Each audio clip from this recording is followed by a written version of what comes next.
Hi everyone, so welcome to Behind the Brood. We finally made it to do our podcast after everyone asking for a long time. We've got the confidence, we're here, we say that, you might see a bit of nerves, but so we'll start by introducing ourselves. For those of you who don't know, I'm Lolo, I'm mum of four, author, editor of BROOD, co-founder and Women's Aid ambassador. So I'm Rob, obviously I'm firstly, dad of four, married to this one. What else am I? You're co-founder too. Obviously co-founder. And I'm the digital editor on anything digital, basically. Yeah. Hi. Yeah. Yeah, most important. Chief babysitter. I'm Tom. I'm one of the co-founders as well. Dad of two. And I'm a co-founder of BROOD as well. Very proud as well. So. And a very good photographer. Oh yeah, I do a bit of photography on the side. Yeah. If we start by touching on why we're doing the podcast and why it's called Behind the Brood, I think Good shout. One of our aims is to do for other people is to put a personal touch on, such a big brand, and I think we do it really well. But we've had that thrown back at us and said, well, we want to know more about you guys. True. The magazine essentially is about entrepreneurial parents who are juggling their brood, and we're all very much doing that behind the scenes of this business. So I think that's the principle of the podcast, isn't it, really, to get that up and running? I think, obviously, we run BROOD Lives, which is where we bring the magazine to life, and we've done them two in Manchester, one in London, and it was during those where we kind of sneaked on stage for a little minute and said a few words about ourselves, and everybody kept saying, we want to hear more from you, because I think we're just, like you say, very good at shining a light on other people, but behind the scenes we're scrambling around, living it, all sorts going on. It's an absolute shit show. Yeah. Absolutely. Winging it constantly to pull off the magazine for everyone. So I think we thought it'd be nice to kind of share some of the stories as to, like dropping off two kids with Rob at 6 o'clock in the morning while we go to Kent and back for a day and call the crazy things we do. Yeah.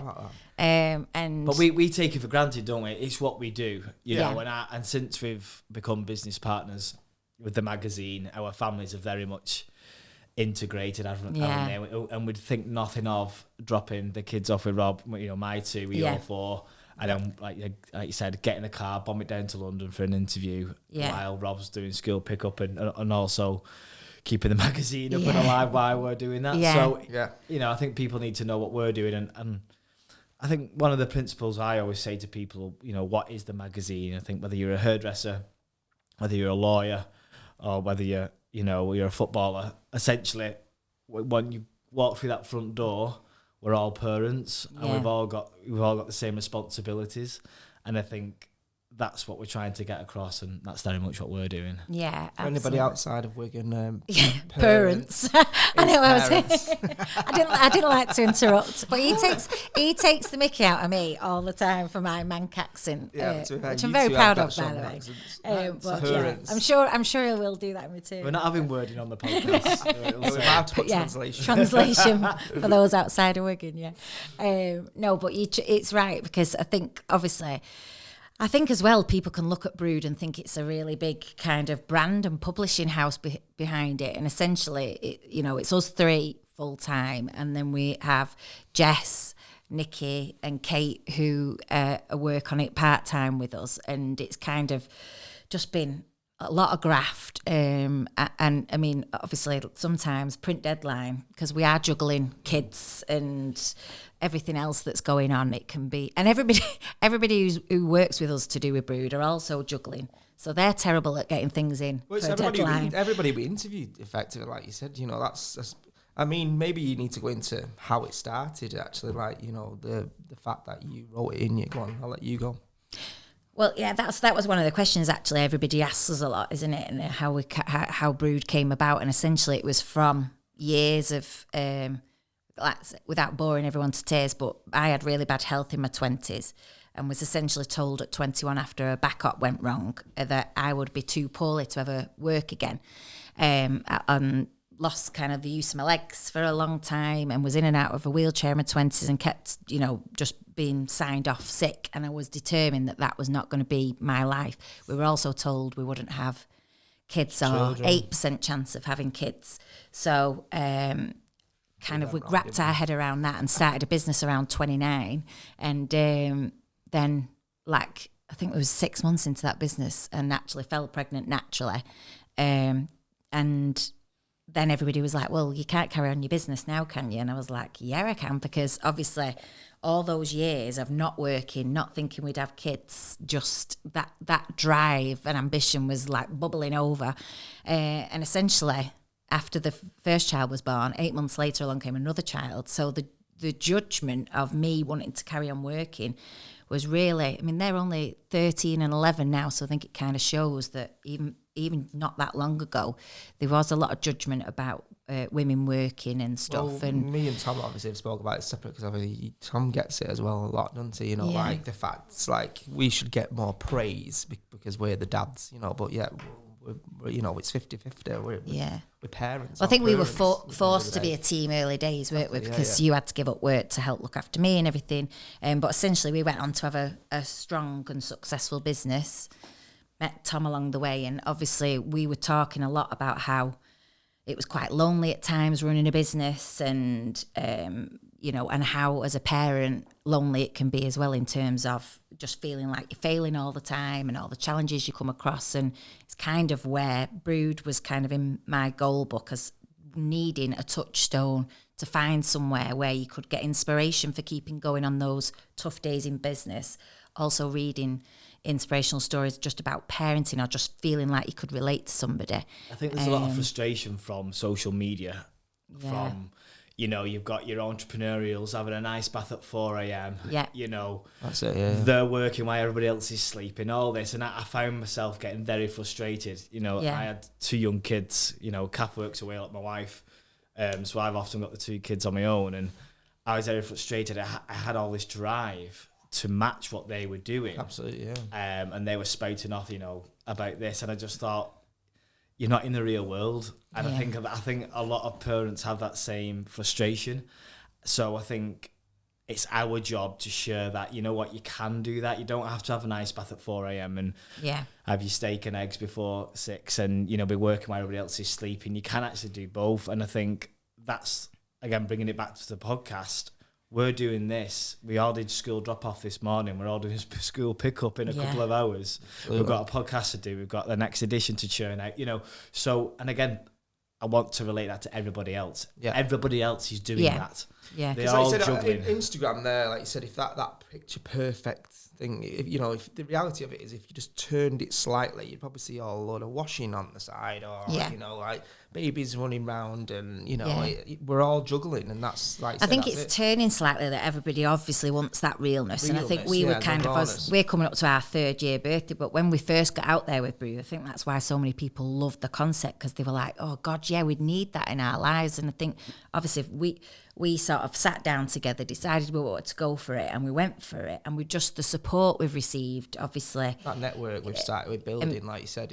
We all had a good network anyway, but the people we've met along the way have just been, and everybody, like I say, from every walk of life, when they go home and shut that door, you know, you've had it doesn't matter what's happened at work, your kids don't really care, they just want your attention. And some days you just don't have the energy for it, or you've got a big headache, or like, you know, it's or you have to make tough decisions, don't you? I mean, we were saying, like, you can wait 6 months for a really important meeting, and then school rings an hour before you've got to go to say your kid's poorly, and it's like happened, hasn't it? It's happened. All the time. It happened to people every day. And I think one of the questions we've got down, what somebody off Instagram sent in is, I think it's what do you get most out of BROOD personally from us. And one of the main things I get is when we're doing the interviews, I am literally hanging on to every word they're saying, because you can relate so much. And I think that's what, when people pick the magazine up or come to a BROOD live, it's the same principle for them, because you can relate to everything they're saying, whether they're starting a business, whether they're on the other side where they've sold the business and they're a success and they're helping other people out, or they're in the mix like we are. I think you can just relate so much to everything they're saying, and I think that's why the magazine's so successful, and I think that's why so many people want to pick it up and read it and speak to us.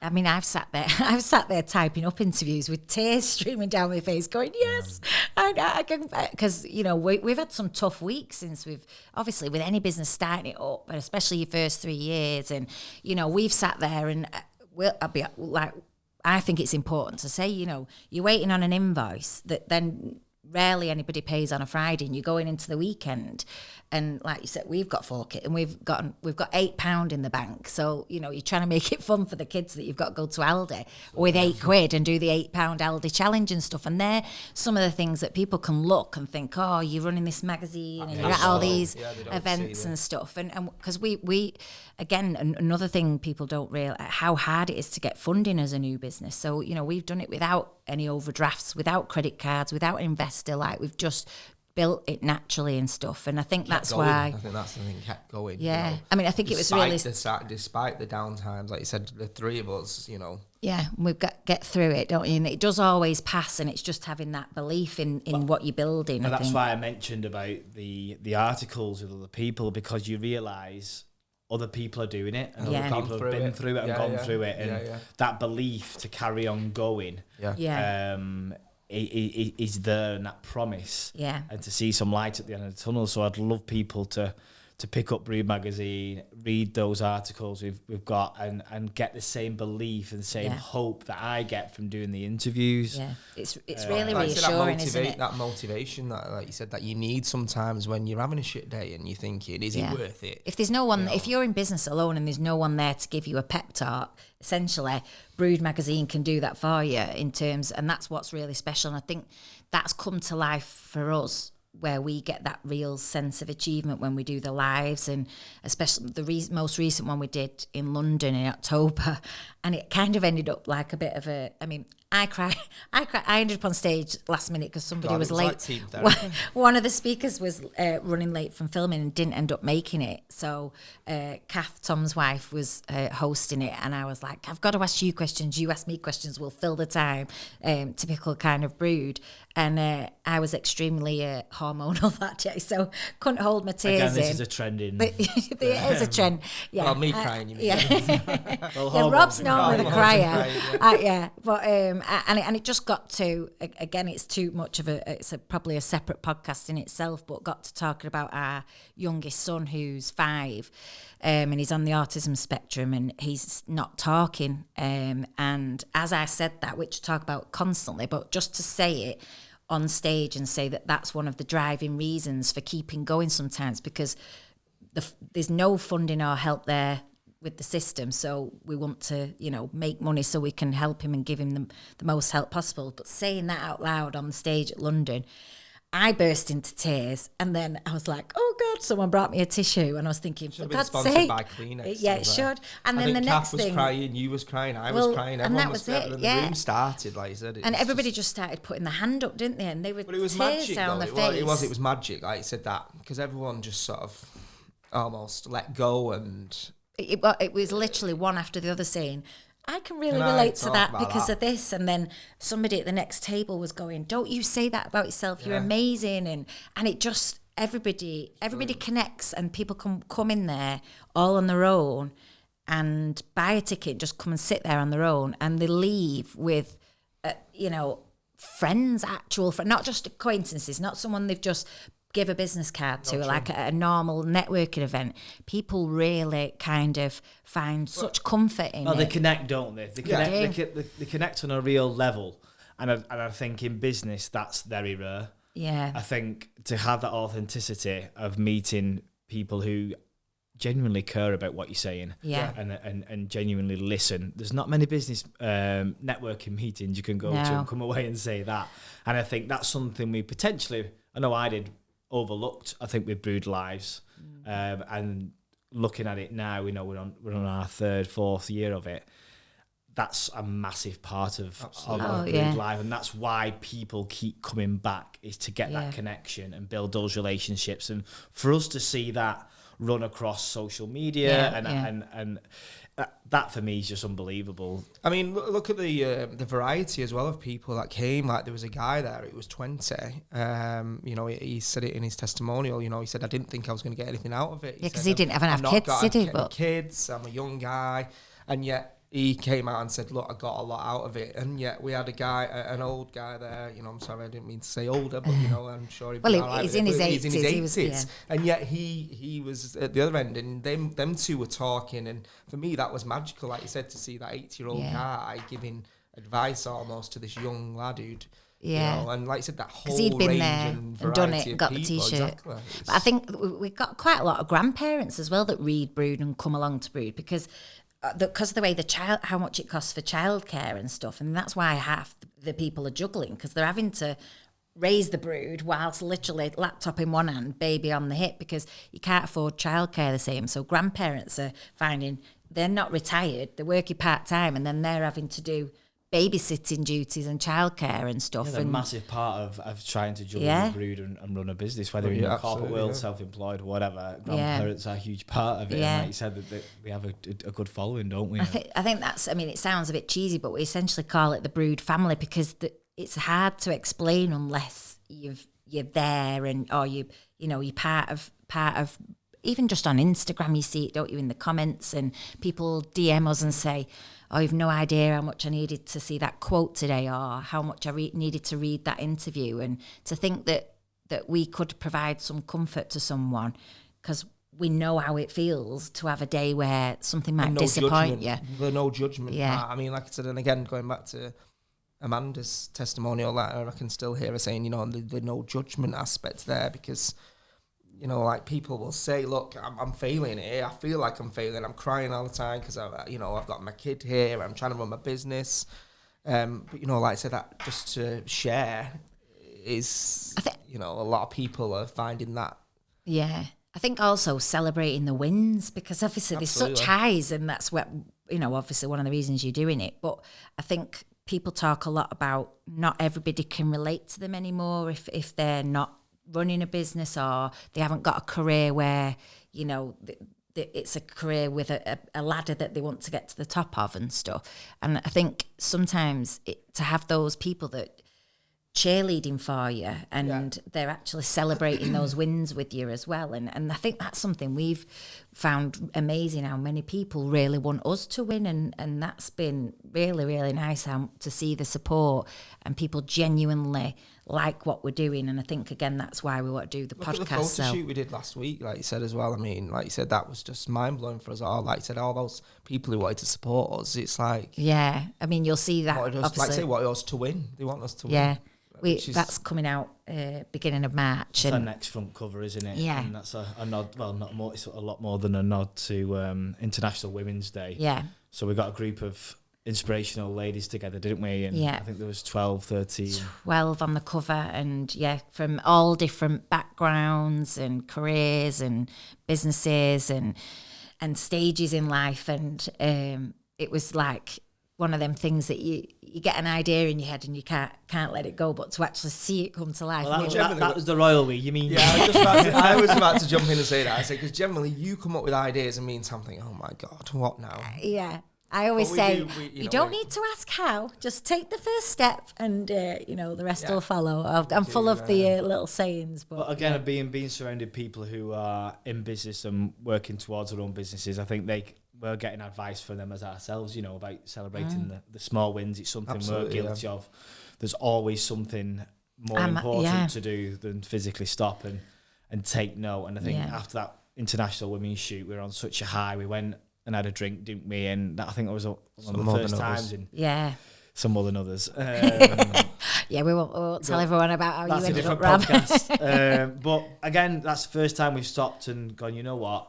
We did all right, And you know, it was so nice to do it, wasn't it? It was only cause we missed the last off-peak train. Otherwise, we'd have run to the train station, ran home, and all sat. The kids. Yeah, and that was it. And to be fair, I was let out that time as well. It was the first shoot, but we had babysitters, so Rob could come along, and we needed it, obviously, with but it was so good, many like people. I said, it was good. But it was amazing, and I think that in itself, like January alone, it's been so full on, but like we had that shoot, which was like 2 weeks solid of constant messages and organising and everything.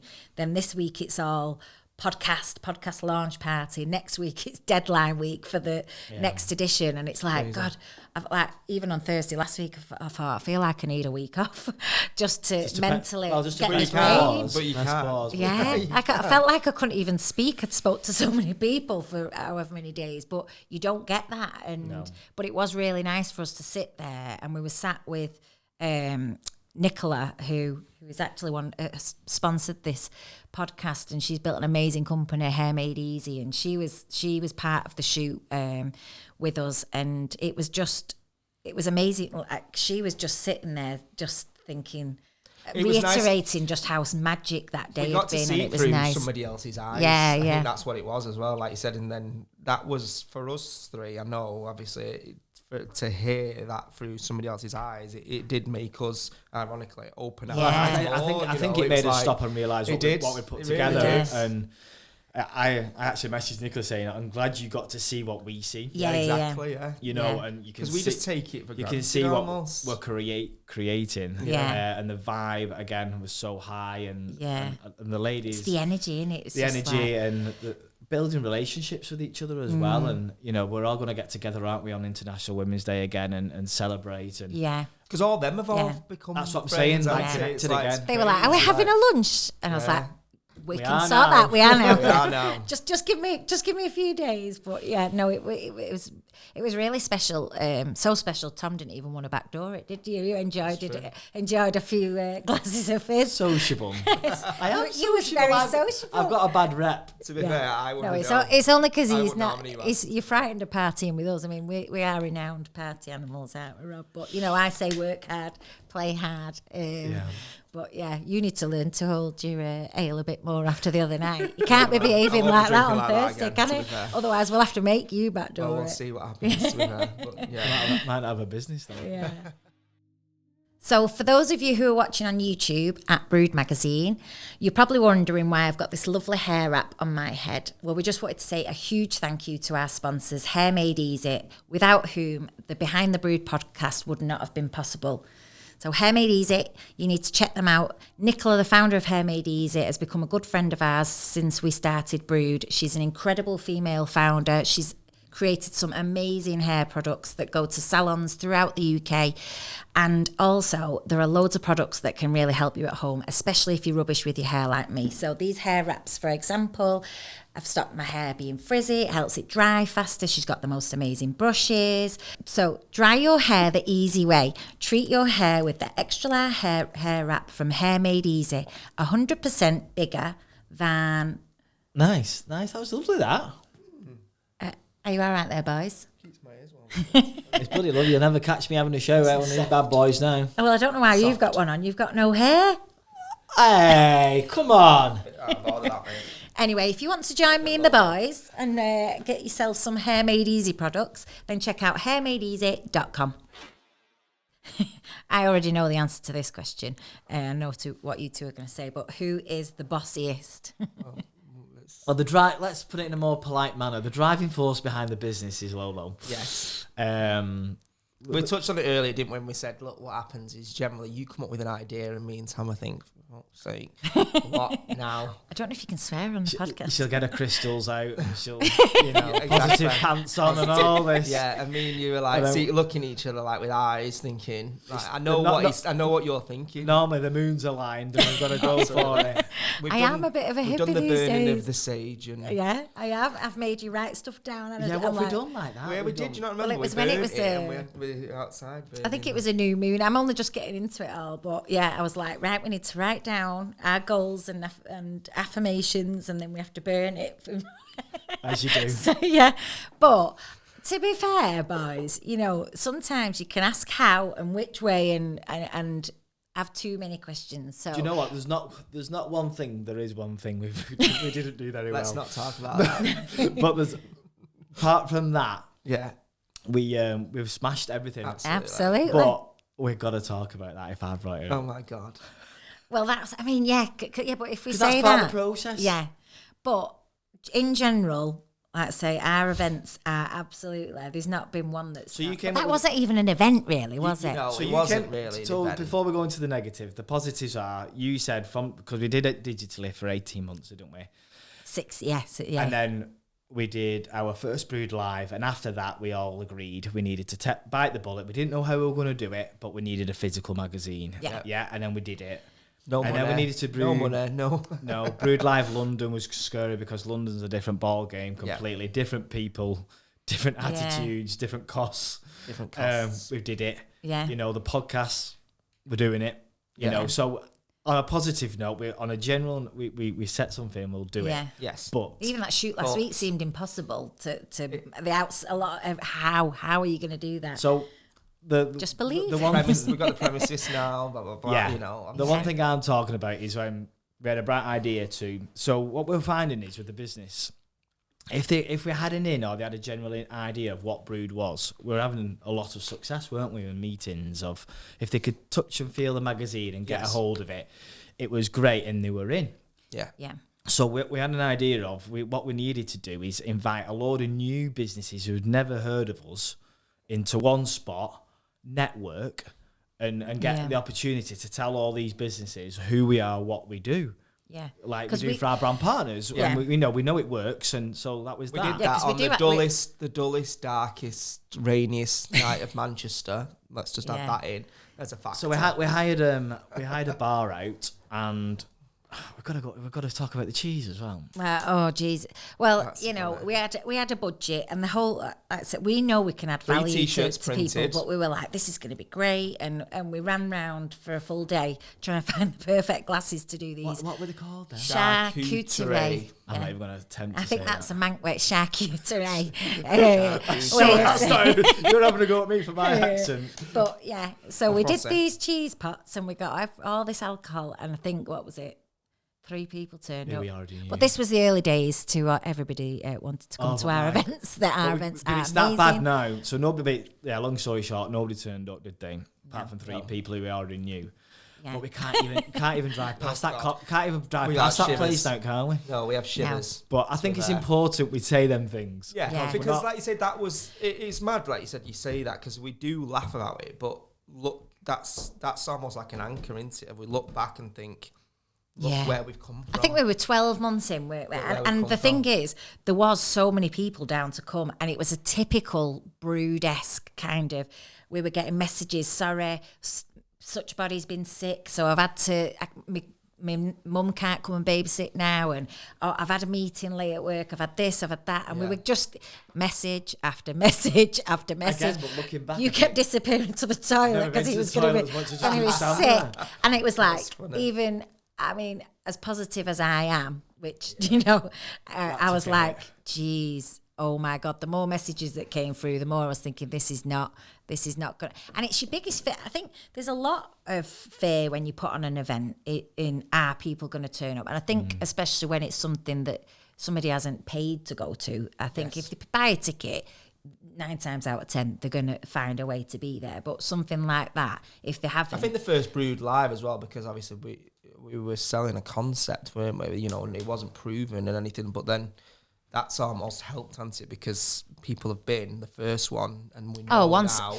Yeah, this is. I mean, that's what I'm saying. Once people get the concept and they see our network and they talk to our people and us, I think. It's that couldn't have been more opposite than that other. It was different anyway. It was a completely different event. It was all I wanted to touch on is the funny side. It's not all roses. Sunshine and rainbows, is it? Exactly. You're right, and that is very much Brood. And to link that back in. But I think that's really important in businesses, that no matter you can't be afraid of failing, and essentially it's not failing anyway. It's just learning lessons. But if you take risks and if you come up with new ideas and if you try things, then essentially, you know, like I said, out of everything we've done, that's really been the only we've been hiccup. And you know, that's not to say as we grow as well, there won't be something that doesn't work out. Like you said, along the way, but everybody does. I think otherwise you're not growing. That's the basis of being an entrepreneur and taking risks, because you essentially got to find out what works and stuff. I think And that's what people love to hear. I think bringing it back to the magazine as well, though, if I was in business on my own, which I've always been self-employed, and I was trying new things like we have in Brood, I would have quit, and a long time ago. But so if anybody's doing it on their own, what I want to do is give them the light that us three as a team have together, because we can talk it through with each other. We're lucky. We're lucky we've got each other. We can talk it through. Because it's always at least one of us is always the positive. Absolutely, So if you're on your own in business, I want you to pick, our latest, look at Simon Scribner. He's the perfect front cover for this conversation. Absolutely. I want you to pick that up and go, you know what, I am going to persevere. That didn't work, but this might work. Yeah. And that, because I get that from you guys, you get that from me, and I think I'd love to give that to somebody else. And one of our aspirations for Brood is to do that a lot more, isn't it, moving forward? Yeah. Oh, essentially, I mean, like we've said as well, as we grow, one of the things we want to do is almost be able to have like a bank for grants for businesses and stuff, even if it's just they've hit a bit of a hurdle cash flow wise, because that can kill some businesses, or they just can't get the startup funding. I think that's something we're really passionate about as a long-term goal for us, to be able to have this pot and be able to get people to just feel like they can just pitch to us and us to help people. Well, again, take it right back to when you started and you were forced, obviously, into having to do. We were forced into starting a business ourselves, and we'd turn around not knowing what to do and where to go, and we sort of started asking quotes for websites, and it was like silly amount of money, and you're thinking, is this the best way to spend the little money that I've got? With I think because I was 29, I fell under the thingy for the Prince's Trust, so I did a Prince's Trust course, didn't I? And they got a lot of value from that. But then now over 30, what is there? And I think that's why with Brood Live we try and get, as well as those inspirational interviews that we bring to life, we try and get those keynote speakers that might give you financial advice or how to build your social media, or tips and tricks that you're going to need in your business. Education side to it, isn't there? Massively so, because you need it. We don't want people to go through what we've done. Yeah. Never mind the businesses we've had before Brood, but Brood, we have been on a hell of a roller coaster journey, and if we can help steady that ship a little bit for someone, I think that's something we're all very passionate about. Yeah, definitely. I think that's like it's everybody becomes like, as well as cheerleaders, it's like mini mentors for each other, and I think that's what's really special in terms of, even if their businesses don't align and there's no way they need each other in business, they're going to find somebody who does, and you've got that community where you can reach out and go, I'm kind of struggling here with this, does anybody know anybody, sort of thing. I must admit, like when you guys are doing the interviews, and I'm just thinking back for when I'm looking at the videos after you. I keep halfway through, I'm thinking, right, stop talking now, you guys, because you're nodding like this because you're so passionate and listening to what they're saying, and it's hard not to chip in and say, I've done that. I've got better now. I'm like that. All right. That's what I mean. That's what I mean. You need literally, Joanna Jensen, for example. Yeah, exactly. Yeah. I was in. Yeah. I did not want that conversation to stop. Do you know what I mean? And I find it so hard not to ask her a million questions because you're hanging on to their every word, because you want to know what worked for them and what potentially might work for us. What's that secret formula? I think that's the thing. Joanna's interviews in this current edition, isn't it, with Simon, and she's the founder of Child's Farm, and her journey of like just about to got hit in boots all throughout the UK, and to then have the investor pull out after she'd got that contract, and it was like nearly make or break for the company, to then however many years later selling it for, that's what blew it's like 3 years afterwards she sold it for 30s. Yeah, 30 odd million. Yeah, something. Yeah. So, it was just... and I think it's nice, we've got the high-profile people in there, because obviously that's, it's going to be important to us getting our numbers up and helping spread the word. From a shelf perspective, it is. Yeah, but we a really important part of the magazine is motivation from parents in business in that we try and share as many stories from everyday people that might be at the start of the journey, in the middle of the journey, in all different walks of life and stuff. And I think, relatable, you know, like you said, that's I suppose the word that keeps being repeated is relatable content, you know, because like you said. And the retrospect article, don't forget as well. Yeah, that's it. Yeah, it's really, you know, we've had a few people who've kind of, their kids are older now. And I think it's really, we're all guilty of thinking, oh, we've let them down. And I mean, I did it the other week after this meeting at school. And I was like, I feel like I've let him down. I didn't know about our middle son was struggling a bit in school. And I just felt like I was kicking myself because I'm normally so on the ball with it all. But I couldn't have known because it was in the classroom anyway that these issues were happening. But equally, we overlook what good we're doing for our kids by watching us achieve follow our dreams. We're all very good at looking at what we're not doing good enough, or we've missed the bedtime because we had to go to a meeting, or you know, something like that. Or you might get judgment. Oh, you're going to London again? Oh, is Rob looking after the kids all on his own? You know, and all I ever see on Instagram is you drinking. But you know, you get all of that. But actually, what you don't see is that then, like for example, when our daughter came to us and said, because like all girls that age, obsessed with skincare, and I'm like, oh, I'm not sure whether all these skincare products on your face is doing you any good. And she knows our reservations. So she came to us, didn't she, and said, right, so I've got an idea, Mum. We'll create a skincare brand together, and I'll design it all because I'll know what's cool and what all the girls will want. And then I want you can make it safe so that all the mums approve.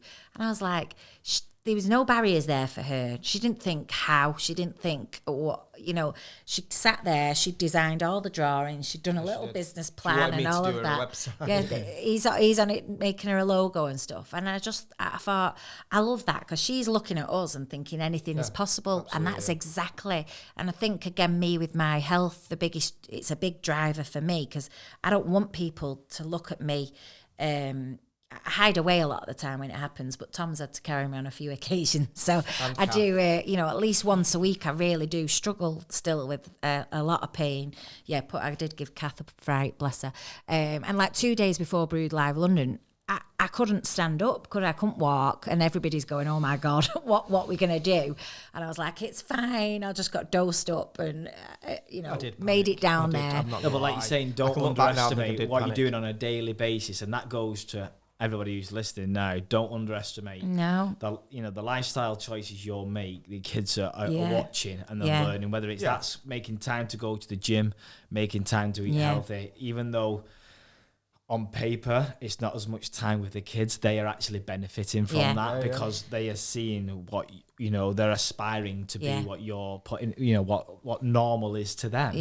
And again, I think that's something that can't be underestimated. And if you're in the office working late, remember why you are there. It is, and it's your why. You say, remember the fact that you're not just a parent. You're not defined by just being a parent. Like you said, it's nice being a parent, and of course it is. But it means a lot. It means a lot. Yeah, we all need our own identity. We all need our own identity. That's in work or outside of it, and I think kids growing up to see that are only going to benefit from it completely. And again, when you're in it on your own, you just don't see that. No, it takes someone or a magazine to point that to go, you know what, I'm doing this for one reason only, and that's for them. So I think it's important you remember that. And that in the retrospective interviews, the nice bit about it is we'll get the quotes from their older children as to how did watching your parent inspire and impact on Ollie, your for career. A classic example. Like I said, he remembers watching his dad making chocolate. Yeah, it's a friend of ours who's a chocolatier, and he grew up watching his mum and dad run a successful chocolatier business and stuff. And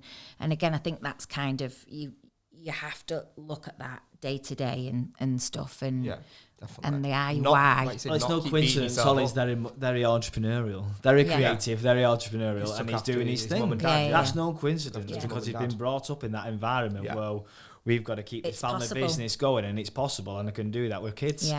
Just because I've got kids doesn't mean that can't happen. No, you can have both, and without I think that with my health as well, that's one of the drivers for me in terms of 2 of our children are on the autism spectrum. I don't want them to see that as a barrier. You might have to go a different route, like, you know, you might not take that straight line, but there's always a way to get around it. And yeah, well, that's why we always said about the fact that, you know, when at the minute, obviously the system, and again, Simon's obviously big on this as well, about the system, and it's failing because it's about GCSEs and about, you know, getting the qualifications, whereas we know, you know, it doesn't matter if our sons aren't going to get those qualifications, because effectively they can do whatever they want. No matter what they want to do, we'll help them, won't we? We'll support them, and you know, they're going to fail, they're going to pick themselves back up and keep going, and that, like you said, has come from. But hopefully we can guide them through that by showing them that, well, you know what, guess what, we failed to. Yeah, exactly that. Yeah, exactly. Making yourselves human, isn't it? Yeah. So we've talked about the why. Shall we? I know a lot of people are always asking us, how can they support us? And I mean, one of the things that we are surprised by, really, that people don't realise, like, i.e. subscribing to the magazine and getting it delivered to the door. That's one way that people can really help us. And also, it's, you know, they get a lot from it. Everybody loves the magazine that actually reads it, don't they? Yeah. I think once you know what BROOD is, and once you've picked it up and read it, you know, the people subscribe, don't they? You know, they want more of that because it works and it genuinely helps them. I think, but yeah, like you said, from a support point of view, people who do subscribe, it means the world to us. And I mean, we actually do a little dance, although the boys won't let me film it for Instagram yet, but that's coming. I mean, we might have to do it for the podcast. If you subscribe, we'll set a target and then we'll do a TikTok dance. I don't know. Oh, don't act like you don't know. It's happening. It's happening. I will make them at one point. It's one of them things. If I say it's going to happen. So okay. So why are they subscribing? What's in the magazine? Well, I mean, again, as well, people might just think, oh, it's all about business and it's all about you know. Well, the one thing it's not a parenting magazine. I always lead with that. It's not a mum's mag. It's not. No, you know, not. It's far from. I don't mean that, like you said, to be condescending. It's not. You know, people who want parenting magazines, they can get parenting magazines, but there's just a good mix of, like you said, parenting, business. It's everything you need. As obviously, as a, you know, there's bits in there in the family section. We do talk about tips and tricks that'll help you as a parent, or places to go so you don't have to trawl Google for hours when it's half term, or you know, it's all useful information, or how to get the baby to sleep better. You know, everybody we feature in there, we've done a lot of research about, and we make sure it's valuable content. And in the work section, we've got tips and tricks. Like in this one, for example, you know, how to grow your Instagram when you've not actually got all the hours in the world, which a lot of us who are wearing all the hats in the business, and a lot of people are just one person trying to do it all. So we try and put valuable stuff in like that, and we've got the inspiring interviews and stuff, but also we've got all the other things that don't go away just because you've become a parent. You know, you're still interested in travel and food, although, you know, you might be looking for different things when you're going traveling. You can't go on an all-day bender or like. I think from a business busy parent, it's the things you'll be neglecting. Yes. So like from the food perspective, you know, I'm bored of feeding my kids the same stuff, so there's quick easy recipes in there just absolutely. to mix it up. From a style perspective, I'm wearing the same clothes all the time and stuck in a rut, so there's tips on there to how to freshen that up. We're just trying to make a busy parent's life easier. Yes, absolutely. And coming from people who have been there, done it, worn the t-shirt, and I think if that's what you need in your life, job done. That's it, isn't it? It's little ways like self-care, and sometimes you think, oh, I haven't got time for self-care, but you need it. But then, so there's one in this edition about self-care Sundays, but for the whole family. So, you know, about doing stuff as a family. And it's that's the aim of a lot of the stuff, isn't it? It's like the meal prep things. While you're cooking dinner on a Sunday, try and do this at the same time. And then you've got all your meals because that's the thing, innit? I mean, we talk about it all the time, like, health and well-being is so important as a parent and as a business owner. You need that energy, but we're all guilty of, I know a lot of mums especially, like, you put yourself at the bottom of the list and stuff. I mean, look at me. that shoot last week says it all, doesn't it? I was the only one that didn't end up having the makeup on. Standard. I was, running around. I'd forgot me old me in knickers. I'm like running around like Raggedy Ann, and I'm stood there thinking, why always me? And like at any event, I come out 5 minutes beforehand. I've just got changed in the loo. I mean, I've actually bought my makeup for in a couple of days, but and then I feel like rubbish. But it's because everything else is so much more important than looking after me. And I think that's when we talk to other people. A lot of people are the same, so we're trying I'm trying to practice what we preach now. That feedback that we got, I remember us getting it, when they just were saying, look, I needed this, and this interview, when you're reading things like that, it makes it all worth the while, because you're thinking, we're getting to the right people who are reading it and actually relating to it and thinking, do you know what, this is amazing. This is why we did it. This is why. Yeah. And we're getting, obviously it's every 2 months as well, because obviously so we've gone bi-monthly. That's what I mean. So that's a big milestone. So 2 extra editions, which was perfect timing for. We just had so much interest from cover features, people reaching out wanting to be on the cover, and inside with the amount of feature requests we get, which we try and respond to everybody, but it's becoming, which is a nice problem to have, but there's too many to respond to sometimes. They're coming from the right people, aren't they? Yeah. The people in business who are striving to improve their businesses, who want to reach out to our network. So again, that's testament to us, and it's testament to the people who are reaching out to, because we will be helping these people. And going forward, obviously, with the podcast and everything, so we want to share that little behind the scenes about us, because there's always. I mean, we've not even touched on. We've not even probably touched on half the things we could have done. But each week it'll be fresh in our minds, and we're going to share. So we're going to have different guests. To some people you might see in the magazine, but it might have been a while ago, so things have changed. Or but if people would kindly subscribe to our channel, that would be great. Yes, as we really do value the support, and I will make the boys dance if we get these hits and subscribers. So I think that's job done. Time for a beer, I think.